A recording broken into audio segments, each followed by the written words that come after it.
Hello, I'm Mark. I'm Casey. And I'm Patrick. And tonight we're going to talk a little bit about the Model Next. But first, let's roll that title.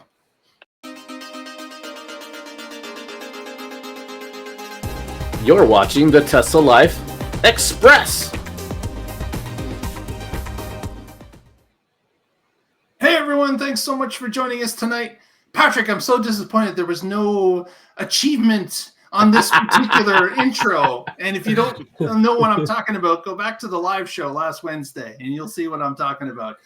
But thanks so much for joining us tonight. We wanted to talk a little bit about this article that was produced by Teslarati about, of course, one of our favorite topics, the Model Next, which has been on again, off again, on again. We're really not sure. But this article was quoting a report that a bank, German bank, was quoted by the Wall Street Journal's Becky Peterson. And this is kind of interesting that we've got information that relates to Tesla's, what they call the Model Q. And I know that we've talked about this previously about, is the Model Q a great name to have? Certainly, we know Tesla Q was the group that was always shorting Tesla on the stock market. Maybe this is a joke at that, or maybe this is just a rumor and not actually true at all. But the Wall Street Journal felt it was strong enough to quote on this. So it is kind of interesting. Haven't heard much. This just came out the other day. And we're looking for other people to comment on it. But, of course, Tesla doesn't comment on anything. And we're not getting any comments from other industry leaders as well. So not really sure if this is going to be that car. But in the quoted article here from the Wall Street Journal, they do indicate that this is the car that will be a sub $30,000 price tag when you factor in the current EV incentives that are available in the US. And I mentioned are available in the US today because, of course, we have a new administration that's coming in on January 20th. And there have been headwinds out there that the EV rebate may be one of the first things that are axed by the new administration. So now we are talking about the Trump administration. We're not sure which way it's going to go, but I would say that if you're sitting out there and you're depending on that tax credit, I'd get your gears in motion and take the deal that is available to you now.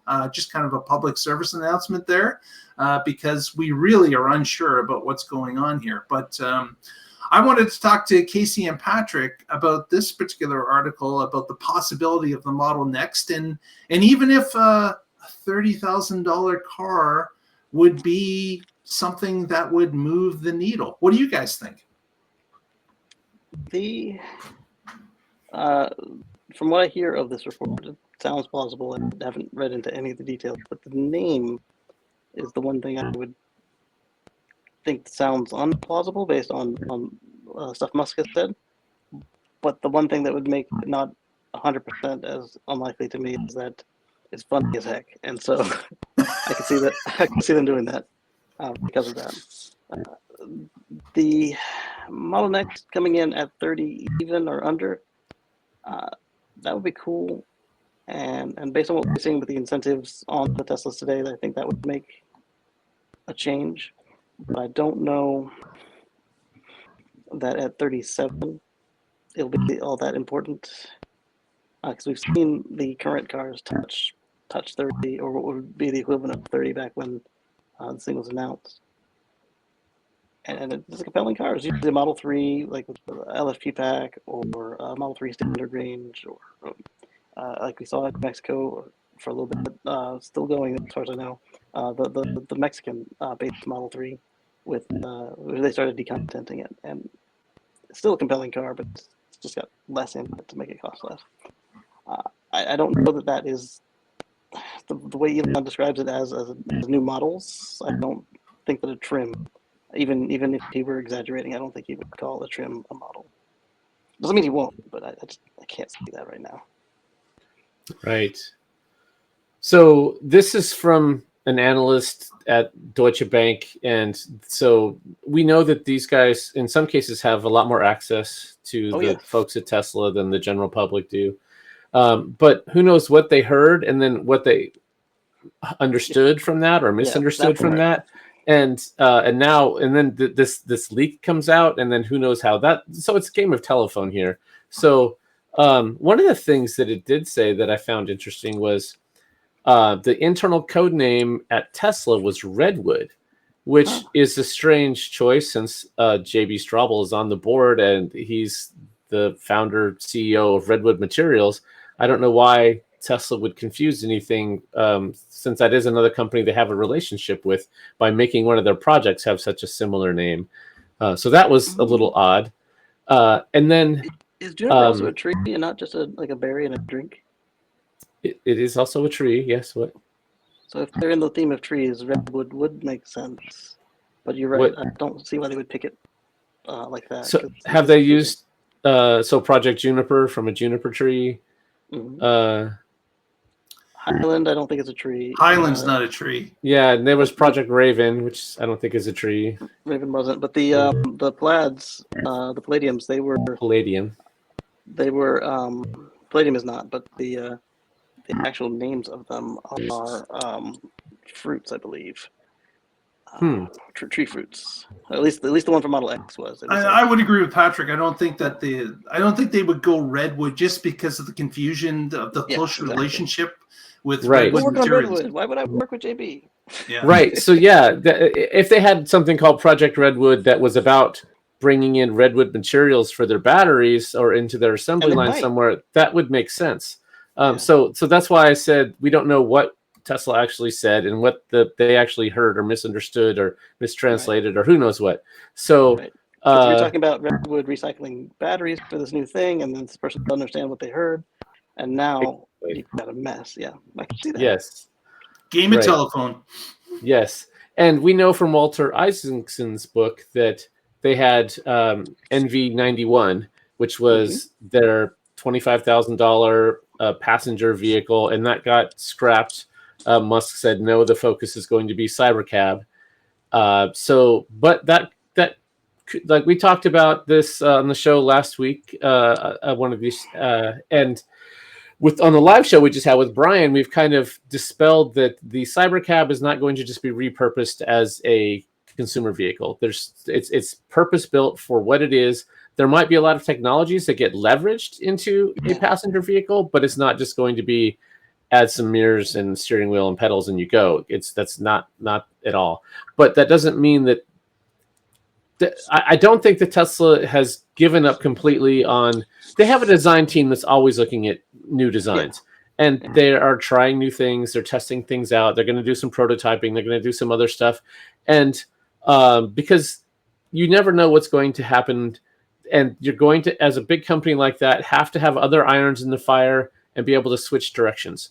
So maybe they were just talking about, hey, we've made some NV91 updates, and that's what this came out as. So I don't think the idea of they said in this bank note that supposedly leaks says first half of 2025. There's just no way they're going to. We would have heard about anything coming out in the first half of 2025. Well, Elon did mention that they are going to be coming out with a new vehicle, in the first half of 2025. The one that, of course, was supposed to be built on the Model 3 and Model Y line. The one that was going to be sharing a parts bin with those cars. To what extent, we don't know. It was never said. But, Elon had said in his optimistic way, first half of 2025. So they're just trumpeting what Elon had already said. Yeah. Right. So there would have to be some reveal event. Either it's just a decontent of an existing vehicle, like we talked about the cloth seats and lower trim model. And in that Yeah. case, that's not really a new vehicle. That's just a new variant of an existing vehicle. Yeah. Or if they really do have something planned, there's going to be some reveal event. And then maybe 6 months later, you'll see the first ones being delivered. But that's not first half of next year. No way.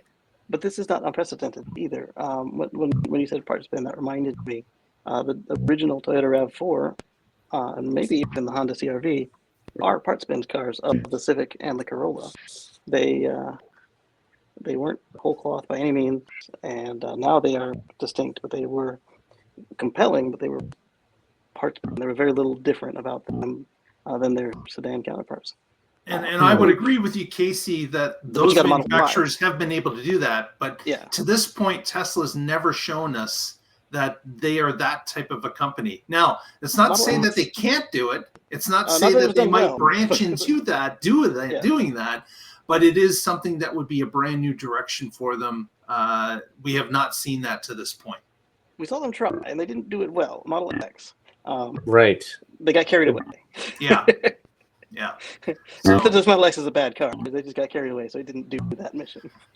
So we are certainly going to keep our eyes on this over the next little while and see if we get some stories that complement this or give us some new angles. Because of course, if there is something coming the first half of 2025, as Patrick mentioned, we expect to see some fanfare about it. You know, they don't want to Osborne themselves by saying, "Oh, here it is, and you can order it in a year and a half." But right. In 4 years. There's something that you want, you want somewhere a happy medium that is just a few months away from ordering, where you're not going to crash your current sales of your most affordable car at this point as people wait. But Exactly. We will certainly keep our eye on it. If you want to follow it along with us, please follow us on our social media feed on X. You can follow us at The Tesla Life. And we, of course, will report on it when we get some collaborating information or something that dispels it. We'll keep our eyes on it. But with that, Casey, any shout-outs for this evening? We'll catch you live in 2 days on the Tesla Life Live, right here, same time, same place. That's right, Wednesday coming up. Patrick, any shout-outs from you?